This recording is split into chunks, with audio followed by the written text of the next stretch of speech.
Hello, everybody. I hope you caught that first show. One of our great troops get a room, but coming up now, we have our newest and perhaps most exciting. I don't know. I like to think that a lot of our troops are very exciting. So please, even though they can't hear you, put your hands together for the Upside Down Players, directed by Adam Colley. Come on up, everyone. Hello, we are the Upside Down Players. We're the Vintage Improv House team. And as Steve mentioned, our coach is the wonderful, amazing Adam Colley. Tonight, we're going to be doing a long form format called the Armando. And the group will get a suggestion, and somebody who is inspired by that suggestion will give a monologue, and it'll be a real life monologue. And then we're going to do some scenes that inspire us based off that monologue. And then we're going to rinse and repeat another monologue and some more scenes. So to start us off, the group is going to get a suggestion, and they haven't heard the suggestion up until this very moment. Your suggestion is talent, T-A-L-E-N-T, talent. So whatever that means to you, take it away.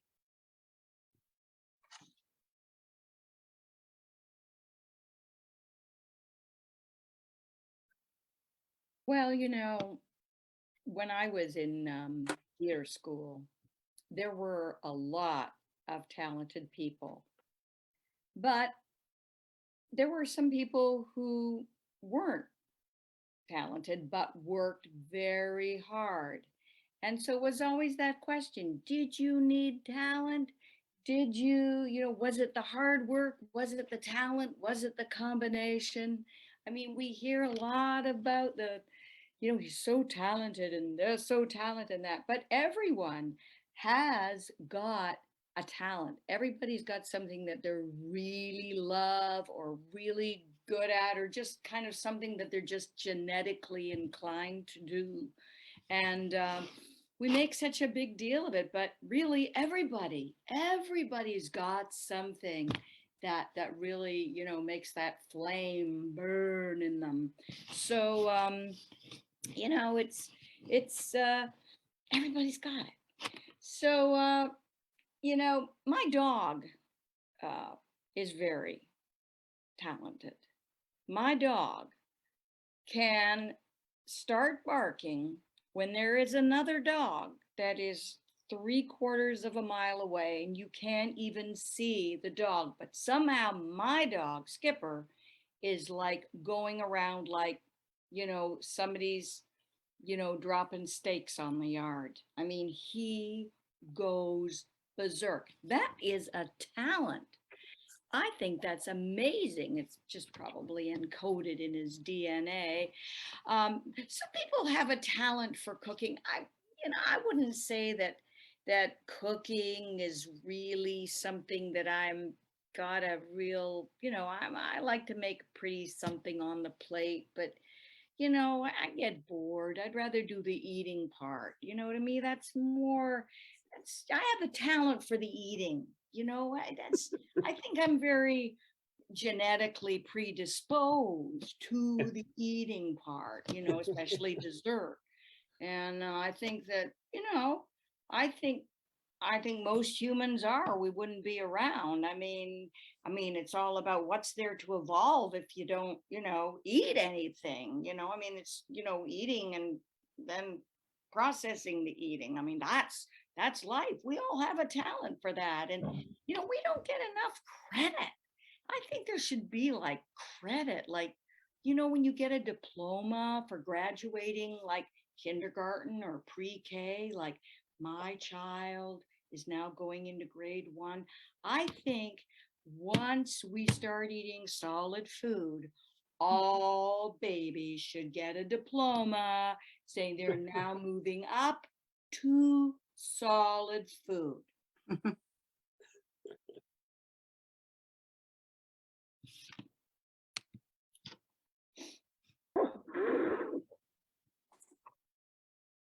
I ate 72 hot dogs and I still lost the contest.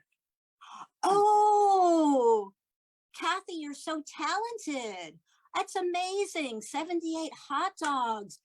Where did you put them all? Shoving them down like this. Only birthed twice.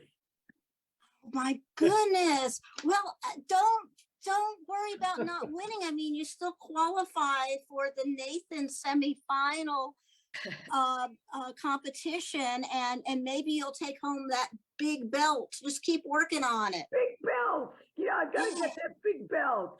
By the Big time belt. I get it, it's not gonna fit. I can feel the hot dogs all down here. Oh, Yeah. here's a barf bag. It looks like you might need it. Oh, I don't like to show up in public, you know. No, I'm gonna contain it for a while. It's best. That's best. But are you worried about the overindulgence in nitrates?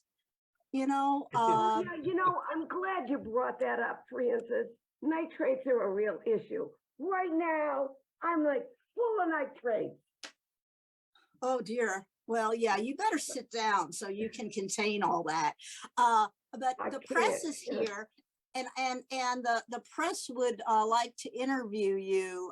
So yeah, keep it together for about a good 5 minutes. You know, for your- you know, for my manager, you really like put me in lots of crazy things.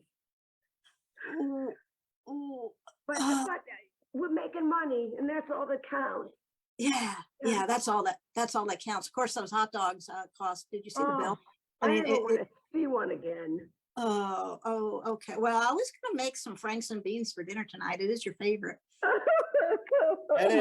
Edit. Okay, next we have Stephanie and your dog that cooks. Well, what do you got for us, Stephanie? No, I know. Isn't it great? It knows how to make fishy swa. Fishy swa. Wow, really? We were looking for this commercial. We're looking for somebody who just can do basic peanut butter and jelly. You know, we were thinking we'd like get a, you know, have the dog on camera, but then we'd put a, you know, a prosthetic hand up that's like making the peanut butter and jelly sandwich. That does really well with our test audience. Okay, but you need a chihuahua for that. I mean, my dog is so erudite. You know, if you don't want vichyssoise, how about some escargot? You know, something really up there, or just use a chihuahua. How is he at squeezing a mustard container? Oh man, that is so beneath him.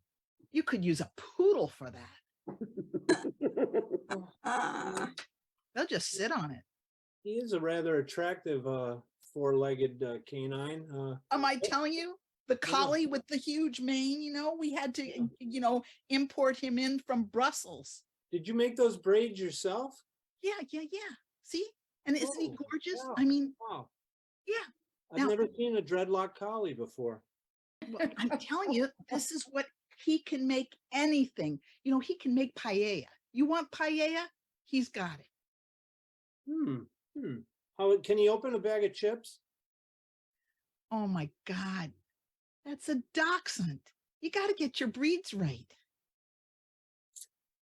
Well, what we need here is we've got our storyboard right here. The dog Right. comes in, rips open a bag of chips with its teeth, spews them all over the place, and everybody's laughing and really joyful. And then he picks up the mustard container. You know, we throw in the prosthetic, the fake prosthetic, and there's mustard squirted all over the place. And it's an advertisement for laundry detergent. Oh, wow. That sounds perfect. I have a Dalmatian that will fit that role to a T, and he'll bark and bite and everything. Tell me more, please. Yeah. Well, you know, it's Heinrich here. You can see him here in the wings. He's a little scared, but look, see? See how his butt goes right down on anything? He'll squeeze that. He'll do it all at once. Squeeze the mustard, do the potato chips, rip it open with his teeth. See?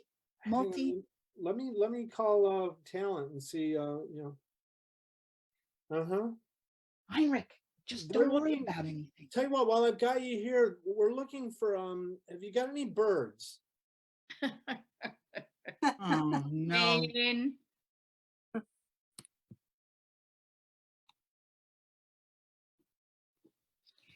Um, um, Reverend, could you stop digging that grave right now? I have something to talk to you about. You know, I know Aunt Millie is only just left us, but you know, Lent is coming up and I'm having a hard time deciding what kind of foods to give up because I love them all and I'd just be doing a huge disservice to myself if I cut out anything that the Lord has given me taste buds to appreciate. My child, I don't mind me working through all this. No, Millie's I mean, gonna go under. I we- understand. Yeah, we got 3 hours till sunrise and the service, yeah. the graveside service. Yeah. My child, honestly, I don't care what you do. But the Lord does. And so you're gonna cut out all those things for Lent. Yeah, honestly, I don't do any of that. But that's, you know, that's between me and the Lord.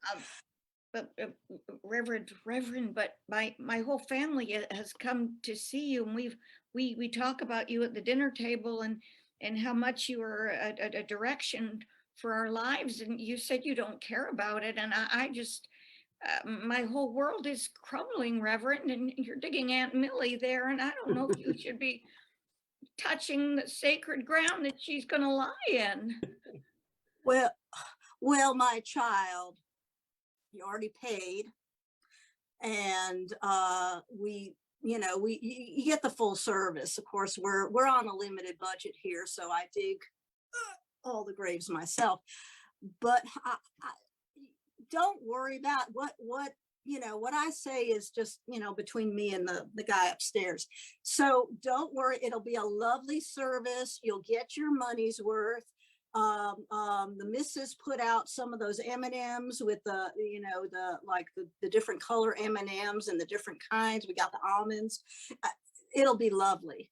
No, We've got a Frank Sinatra tribute band. Frank Sinatra we love, and and I love those almond M&Ms, but are you sure they're okay for me to eat? I kind of thought I shouldn't eat them for Lent, giving up the things I love and those M&Ms, but it's okay. You're not gonna, it's a secret. Did you tell anybody what you're giving up for Lent? No. There you go. You can enjoy. Believe me, I know.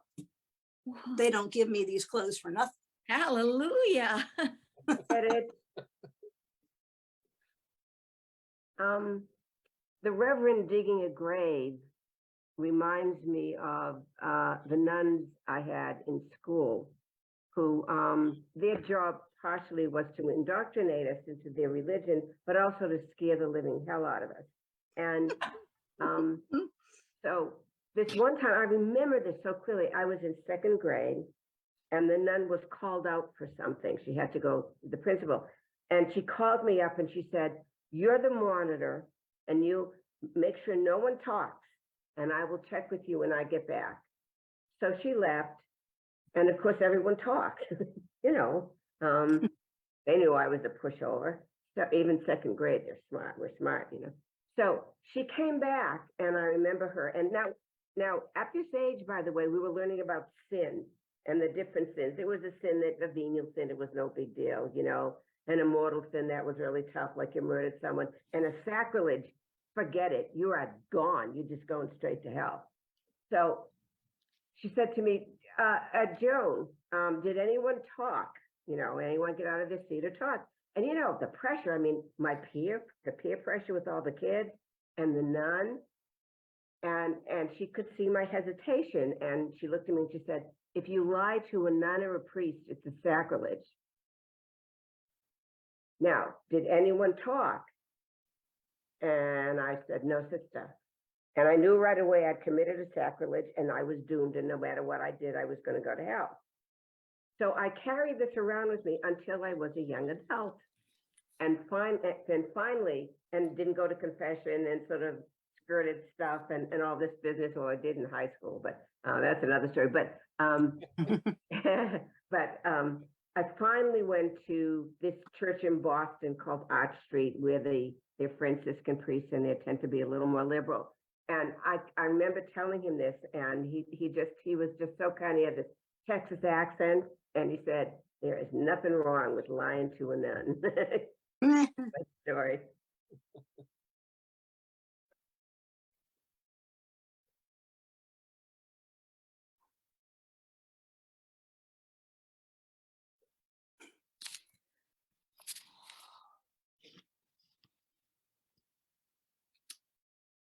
Well,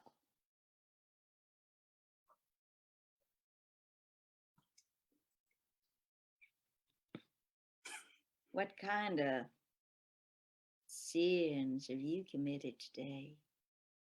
Sister, let me tell you, I've got sins coming out of my ears. I've sinned here, I've sinned there, I've sinned all over.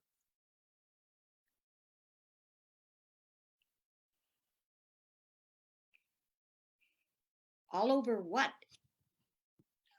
I've sinned over there, I've sinned over here, I've sinned. Sister, let me tell you, I've lied, I've cheated, I've stolen. And that's just the ABCs. You know, George, I've known your family for a long time, and I've known you ever since you were a little guy, and you almost sound proud about all this sinning. Why, Is it- yes, I've worked very hard to do my sinning. Well, can you tell me what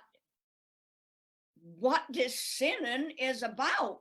Are you trying to reconcile some nasty thing in your past? Sister, let me tell you, sometimes you're just sitting there, you're watching a bird fly by, you're watching the sun go up, the sun go down, and you get an itching. You get an itching deep inside, and you got to do something about it. You got to go break something. You got to go steal something. You just got to listen to that itching. My God, I don't believe it. That's exactly how I feel all the time. You know. Yes, I know. Oh, hey, maybe we can do some sinning together. Well, I've already sinned over there. Let's try over here. That sounds good to me. Listen, I've already done my share of cheating and lying. We need some new sinnings. You got any ideas? Well,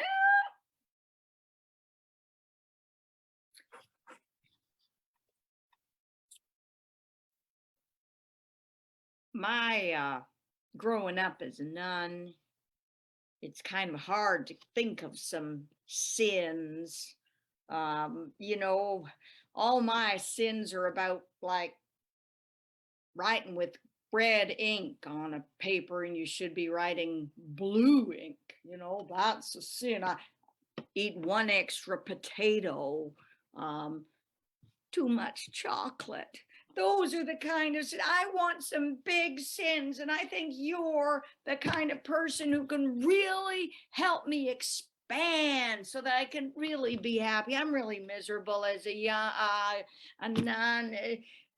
Habit's kind of killing me. Sister, don't throw that bull at me. Listen, just because you wear your nice little flying nun thing on your head and you go to Vespers for several hours a day, I know you nuns know the best sins there are because you got books on that stuff and you've read all those books. You haven't got time for nothing else.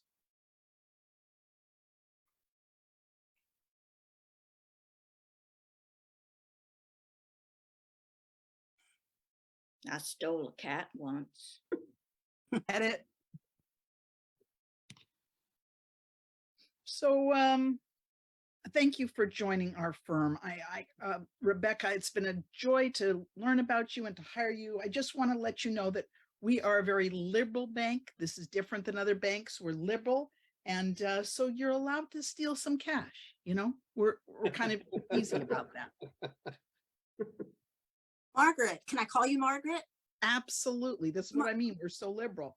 Yeah, Margaret, can you explain this stealing cash process? I mean, it sounds very intriguing, but I don't want to get in trouble. And I Right. don't want to lose my job if I just take cash. I know. And we've had some uptight, you know, bosses that bring you in and try to grill you and stuff. Try to get rid of those and go for more of a, here's the thing.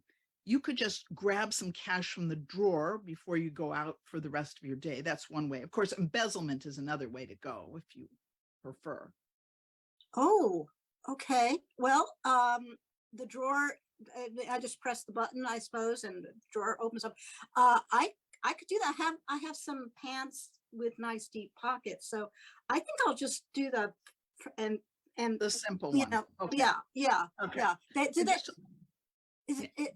I noticed Bernard, the big guard standing at the door. Is he going to stop me?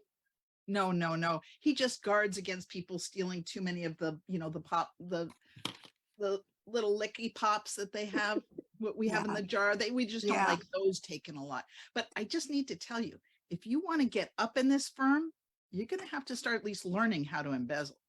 Oh, You can't just go with the petty stuff. okay.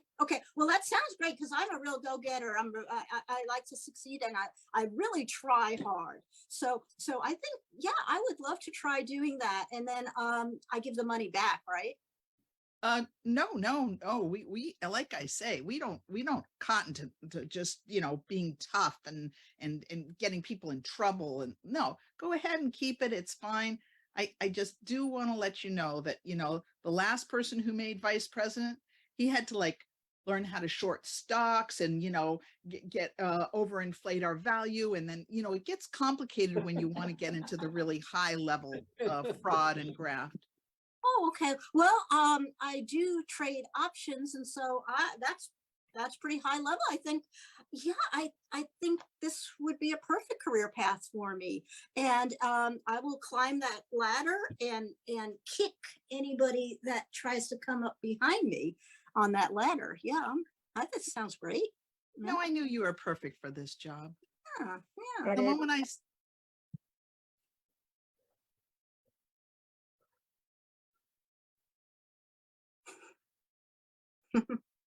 Oh, Mom, the neighbors are saying terrible things about you. Saying terrible things Terrible things about me. about you. Oh, honey. They How say long that have I- you're a crimestress. a crime stress? You commit crime. A crime stress? Oh, they say that you launder money. I launder money? And I I've hate never, doing, you know, I hate doing laundry, dear.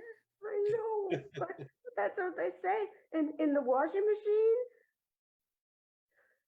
that's what they said. And that you're gonna go to jail. Mom, I don't want you to go to jail. Oh, honey, I know you don't want me to go to jail. I'm not gonna leave my little baby Well, Priscilla. take Now, me with you. You can, no one is going to jail, dear. You just take a deep breath. Yes, yes. You know, your little friends, they just, you know, sticks and stones can break my bones, but names will never hurt me. I'm not a crime stress. You're not the daughter of a crime stress, dear. Not to fret.